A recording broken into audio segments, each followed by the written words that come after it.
Tonight, it's even worse than it looks in the Midwest. Floodwaters laced with toxic chemicals and raw sewage. And with barge traffic at a standstill on the Mississippi, crops on board may soon rot. I'm Harry Smith. Also tonight, we'll go inside oil's dark markets. Virtually unregulated, where speculators can run wild, sending prices through the roof. The new face of terror, how jihadists force children to become suicide attackers. And yes, drinking coffee has its perks.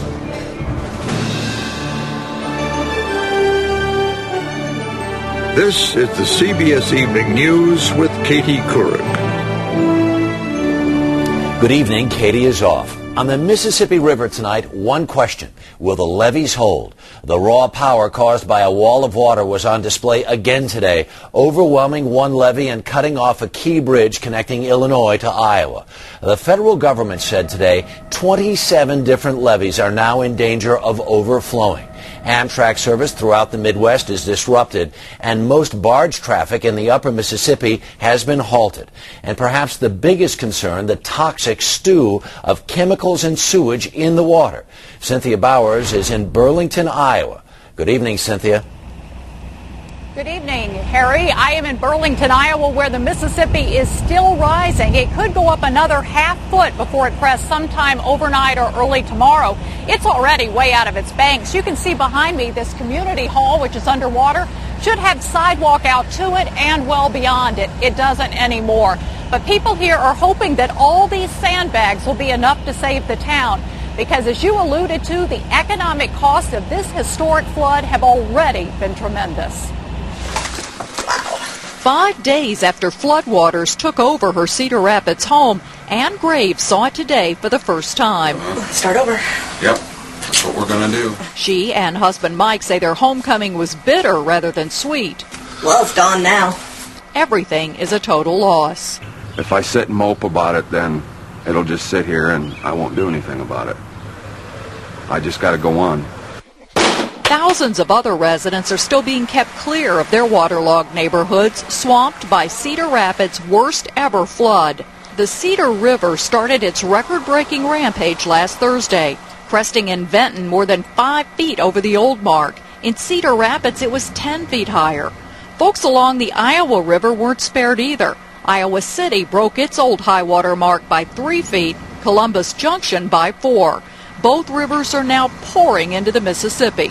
Officials in Burlington were out today monitoring its levels, but emergency managers like Leroy Lippert are not only concerned about the rising water, but what is in it. What sort of potential toxins are in this water now? I think raw sewage is probably your biggest one, and then farm waste would be your second, and thirdly then would be probably farm chemicals, including diesel fuel.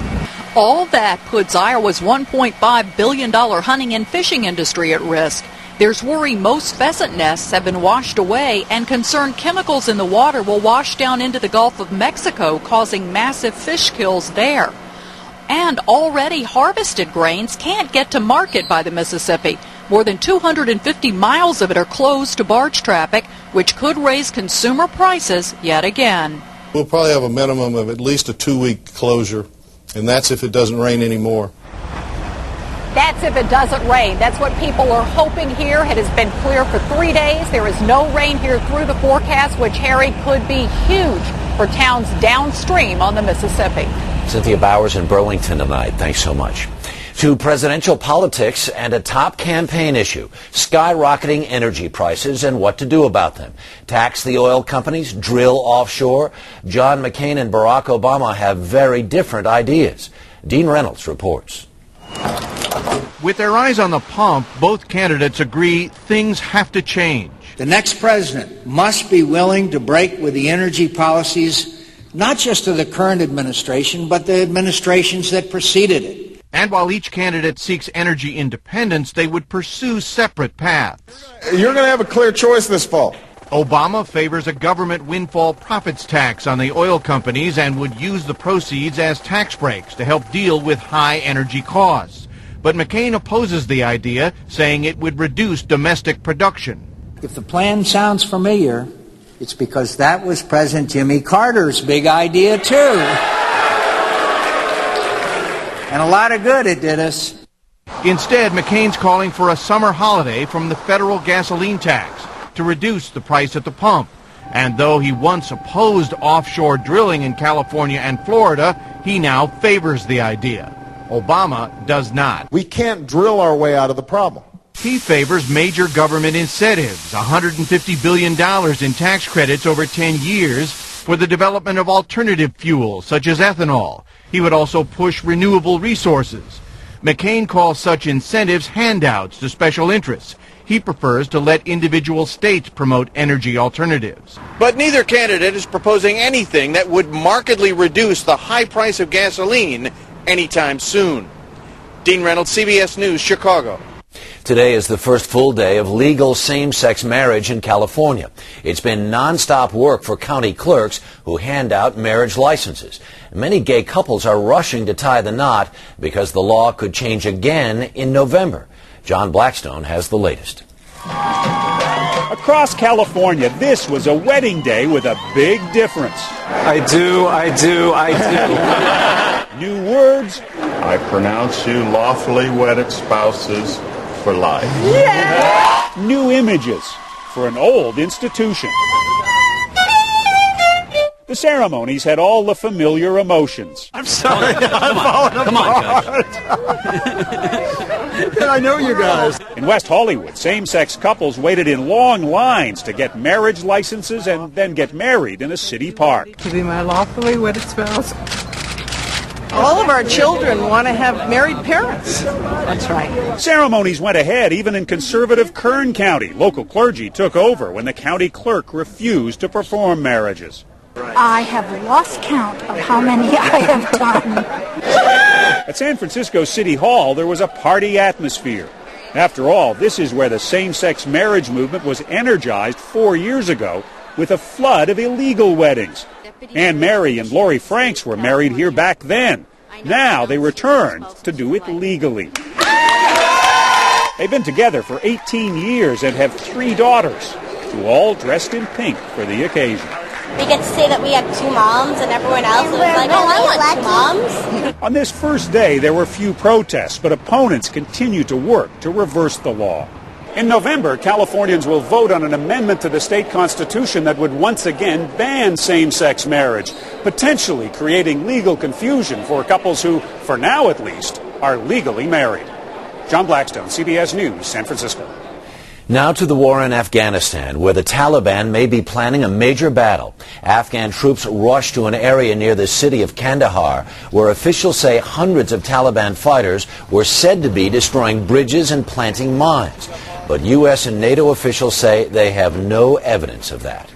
Last year, Afghanistan saw more than 150 suicide bombings. The number is actually down so far this year, but officials say they're becoming more deadly. And it's especially troubling that many of the bombers now are children. Here's Sheila McVicker. Barely old enough to drive, this Afghan teenager is about to take his last ride. Packed into the back of this battered car are pounds of homemade explosives. The adults around him have spent months preparing him for this, a car bomb attack on a coalition convoy in the mountains of Afghanistan. That was to have been the fate of this 14-year-old, now sitting in a prison cell of the Afghan intelligence service. A few weeks ago, Shukarullah was at a madrasa, a religious school, across the border in Pakistan, studying the Quran, when his teachers told him he was ready to graduate. The Imam told me they were sending me to Afghanistan to become a suicide bomber. I told him I wanted to go home to see my mother. Without the knowledge of his parents, the boy was sent on a journey far from his family across the border to the Afghan city of Khost. I was afraid. I tried to escape, but there was no way. Shukarullah was rescued when soldiers raided the house he was held in and found explosives. With a dramatic increase in suicide bombings in Afghanistan since 2006, more of those attacks are now being carried out by children. Commanders have found that 13, 14, 15-year-old boys are particularly easy to manipulate. These children often don't know what they're being asked to do, or they're being told lies in order to carry out these attacks. And there is growing evidence that some of Pakistan's religious schools are being exploited by extremists as a ready source of recruits. Those students aren't the first. This recruitment DVD, circulated in the markets and madrasas of Pakistan and Afghanistan, shows children firing machine guns almost as big as they are. Most chilling, this boy, believed to be about 12, sentences this accused American spy to death, and then, encouraged by adults off camera, wields a knife to behead him. His likely future? To be a suicide bomber. As for Shakarullah, the boy who escaped death, he now faces trial and years in prison, saved from one tragedy, but facing another. Sheila McVicker, CBS News, London. There is much more CBS News ahead, including grounds for longevity, why extending your coffee break might just extend your life. But up next, shedding light on the dark markets. Some say they're the reason you're paying so much at the pump.